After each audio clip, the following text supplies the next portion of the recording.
Hello students, welcome back to another video of arithmetic progression. तो इस chapter की playlist में नीचे डिस्क्रिप्शन बॉक्स में आपको दे दूंगी, तो आप सभी वीडियोस वहां से देख सकोगे। So without any further ado let's get started. तो चलिए एक एग्जाम्पल से आप आज एक नया कॉन्सेप्ट सीखते हैं। तो जैसा कि इस क्वेश्चन में दिया हुआ है, find the sum of first 1000 positive integers, यानी मैंने लिखा हुआ है 1 2 3 अप टू 100 नहीं 1000 तक आपको उसका टोटल करना है। यानी 1 + 2 से लेके आपको 1000 तक इस पूरी सीरीज का टोटल करना है।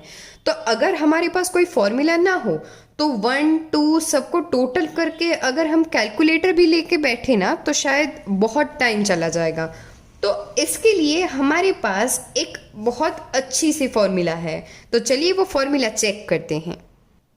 तो जैसा कि आप देख सकते हो, तो यहाँ पे इस फॉर्मूला में लिखा है the sum of first n terms of an arithmetic progression is given by Sn, यानी सम ऑफ n टर्म्स। तो ये दोनों फॉर्मूला यहाँ पे दी हुई है, तो इसमें टर्म्स सभी हमें पता है, यानी n A D ये तो सभी टर्म्स हमें पता है, लेकिन नीचे के फॉर्मूला में हमारे पास है N A और L।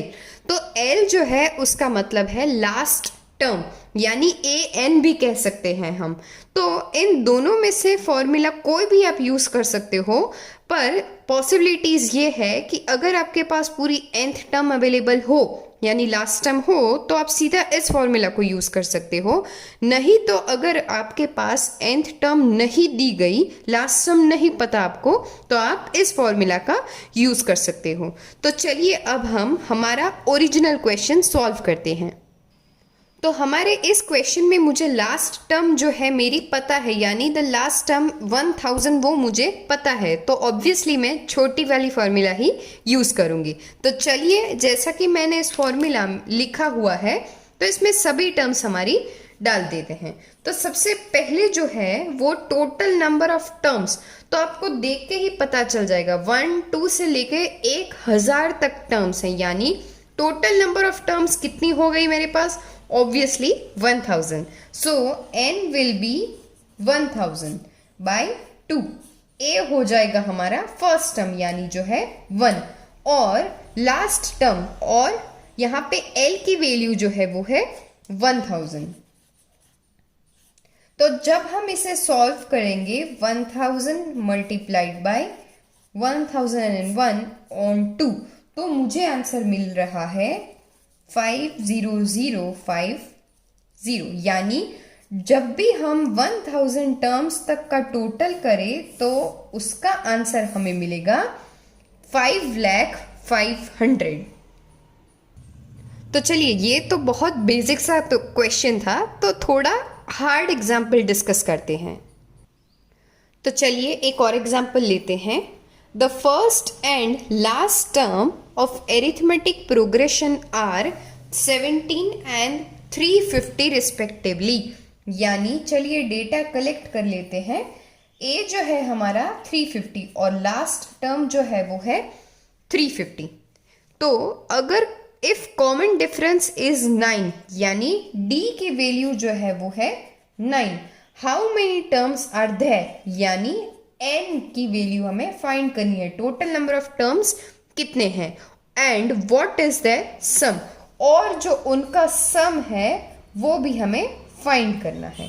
तो सबसे पहले हमें पता है l की वैल्यू है 350, यानी l की वैल्यू और an की वैल्यू, l का मतलब है लास्ट टर्म और an का मतलब भी है लास्ट टर्म। तो हमारे पास एक an की फॉर्मूला ऑलरेडी है जो हमने प्रीवियसली स्टडी कर चुके हैं हम। तो an is equals to a plus n-1d, ये एक फॉर्मूला हमने पढ़ी हुई है। तो चलिए चेक करते हैं कि हमारे पास इसमें कोई यूटिलाइज करने वाली फॉर्मूला है या नहीं है।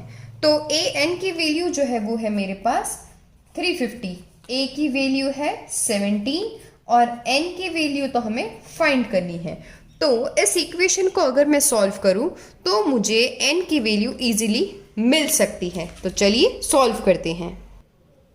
तो मैंने फर्दर इस इक्वेशन को सॉल्व करके n की वैल्यू जब भी फाइंड करी तो मुझे मिली है n की वैल्यू 38। यानी इस एरिथमेटिक प्रोग्रेशन में जब भी हम 17 से स्टार्ट करें और 350 तक जाते हैं तो इस एरिथमेटिक प्रोग्रेशन में टोटल 38 टर्म्स है।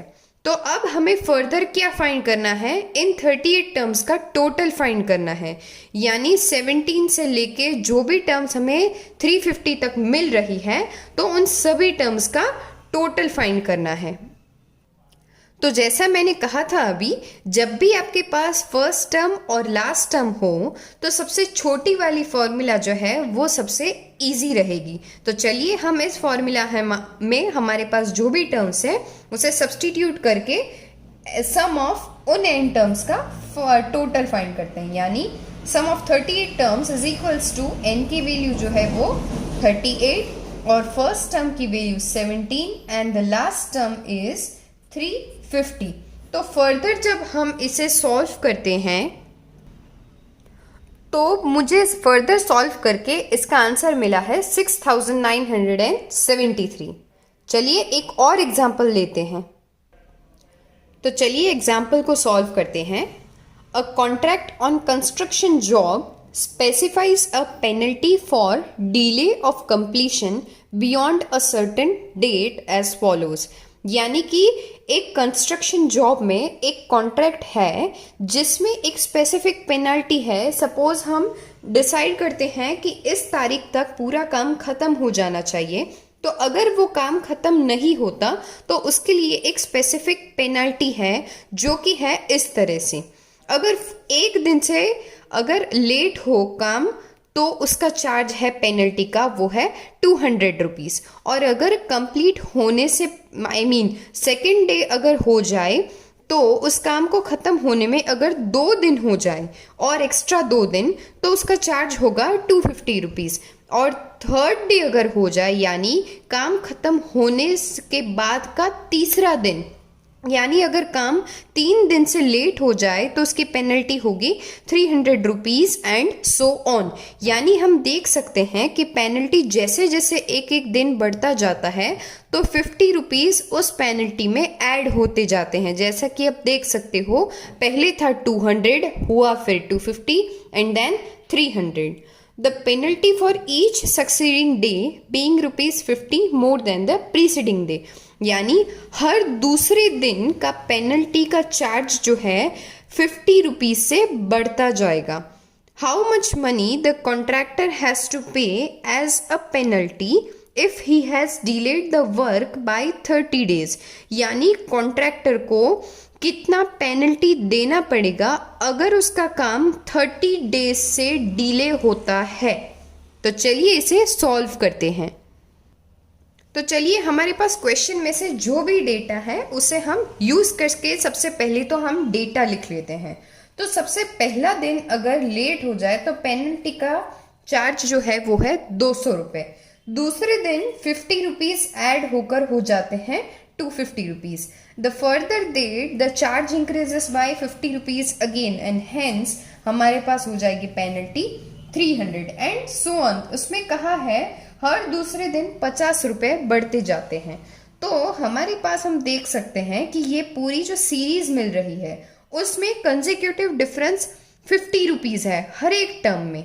लेकिन कहाँ तक जाना है, 38th टर्म तक, यानी तीसरे दिन 30 तारीख तक, यानी आफ्टर 30 डेज पेनल्टी क्या होगी वो हमें फाइंड करनी है। तो यहाँ पे हर एक दिन में 50 ऐड करके मैं अगर फाइंड करूँ तो ये तो बहुत लंबी प्रोसेस हो जाएगी। तो मैं देख सकती हूँ हमारे पास एक ट्रिक है कि ये जो सीरीज है वो एक बेस्ट एग्जाम्पल है एरिथमेटिक प्रोग्रेशन का, क्योंकि हर एक टर्म का कंसेक्यूटिव डिफरेंस जो है इसमें 50 रह रहा है। तो चलिए फर्स्ट टर्म जो हमारे पास है वो है 200 एंड द डिफरेंस इज 50। तो टोटल टर्म्स हमारे पास कितनी है वो भी मुझे पता है, यानी पेनल्टी जो है 30 डेज तक हमें लेनी है। तो मेरे पास एक फॉर्मूला है कि लास्ट टर्म अगर मुझे फाइंड करनी हो तो सबसे इजी वाली जो फॉर्मूला है AN की है, यानी penalty on 30th day will be. तो A की वैल्यू में सभी वैल्यूज यहाँ पे सब्सटीट्यूट कर रही हूं। तो इसे अगर फर्दर मैं सॉल्व करूं तो मुझे मिल रहा है 200 प्लस 29 मल्टीप्लाइड बाय 50। तो इसका आंसर मुझे मिलेगा 1650, यानी जो बेसिक अमाउंट है उसमें 1650 रुपये एज अ पेनल्टी चार्ज होगा कॉन्ट्रैक्टर को। तो अब हमें पूछा गया है कि at the end of 30 days, यानी अगर 30 दिन तक ये काम चलता रहा तो कॉन्ट्रैक्टर को पेनल्टी में कितने पैसे देने पड़ेंगे। तो ये तो जो पेनल्टी है वो है 30th डे का पेनल्टी चार्ज है, लेकिन बेसिक अमाउंट पर पेनल्टी लगेगा। तो वो टोटल जो हमें अमाउंट है वो अभी फाइंड करना बाकी है। तो चलिए वो भी हम फाइंड करेंगे। तो टोटल पेनल्टी फाइंड करने के लिए हमें 30 डेज का सम करना पड़ेगा, तब हमें पता चलेगा कि टोटल अमाउंट जो है पेनल्टी के साथ कॉन्ट्रैक्टर को कितनी पे करनी पड़ेगी। तो चलिए इसमें अगर मैं सब्सटीट्यूट करूं तो टोटल नंबर ऑफ टर्म्स तो मुझे पता है, यानी 30 डेज के हिसाब से अगर काउंट करूं तो n की वैल्यू हो जाएगी 30। The first term will be, यानी पेनल्टी पहले दिन की जो है 200 है, और जो लास्ट टर्म है यानी 30th डे के दिन पेनल्टी का चार्ज जो होगा वो होगा 1650 रुपये। तो अगर हम इसका टोटल करें तो मुझे मिल रहा है 30/2 मल्टीप्लाइड बाई 1850। तो इसका आंसर होगा 27750 रुपीज। यानी अगर काम 30 दिन से लेट हो जाएगा तो पेनल्टी का चार्ज इतना कॉन्ट्रैक्टर को भरना पड़ेगा।